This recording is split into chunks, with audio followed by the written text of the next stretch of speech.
জুলাই সনদ বাস্তবায়ন করবার জন্য আমরা অঙ্গীকারাবদ্ধ। বিরোধী দলও সর্বাত্মক সহযোগিতা করছে। 16ই জুলাইকে সম্মান জানিয়ে আন্দোলন সংগ্রাম এবং গণতন্ত্র পুনরুদ্ধারের এই জয়যাত্রাকে সম্মান জানিয়ে গণপ্রজাতন্ত্রী বাংলাদেশ সরকার এই আজকের দিনটিকে জাতীয় শহীদ দিবস, জুলাই শহীদ দিবস ঘোষণা করেছে এবং এই জুলাই শহীদ দিবসে রংপুর সহ সারা দেশে ভাব গাম্ভীর্য নিয়ে এটি পালিত হচ্ছে।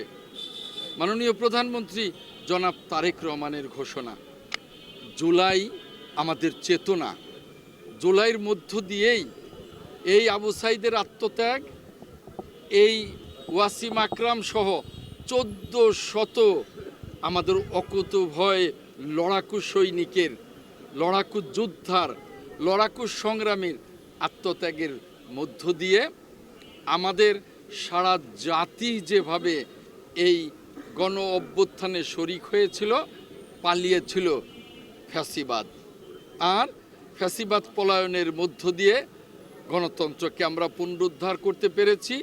একটি অবাধ এবং নিরপেক্ষ নির্বাচনের মধ্য দিয়ে আমাদের শ্রদ্ধেয় নেতা মাননীয় প্রধানমন্ত্রী জনাব তারেক রহমানের নেতৃত্বে আমরা একটি গণতান্ত্রিক সরকার গঠন করেছি এবং একটি গণতান্ত্রিক সংসদ গঠন করেছি। যেমন মাননীয় প্রধানমন্ত্রী জনাব তারেক রহমানের নেতৃত্বে যারা সরকারি দল তারা এই দেশের গণতন্ত্রকে প্রাতিষ্ঠানিক রূপ দিতে আমরা কাজ করছি, তেমনি বিরোধী দলও সর্বাত্মক সহযোগিতা করছে। আমি বলবো তারাও গণতন্ত্রকে প্রাতিষ্ঠানিক রূপ দেবার জন্যে আমাদেরকে সার্বিক সহযোগিতা করছে। আমরা সরকারি দল বিরোধী দল মিলেই গণতন্ত্রকে যেমনি প্রাতিষ্ঠানিক রূপ দিতে চাই, তেমনি জুলাই সনদকে অক্ষরে অক্ষরে বাস্তবায়ন করতে চাই। এখন বিরোধী দল মাঝে মধ্যে যে মেঠু বক্তৃতা করেন সেটা তো তাদের রাজনৈতিক বক্তব্য।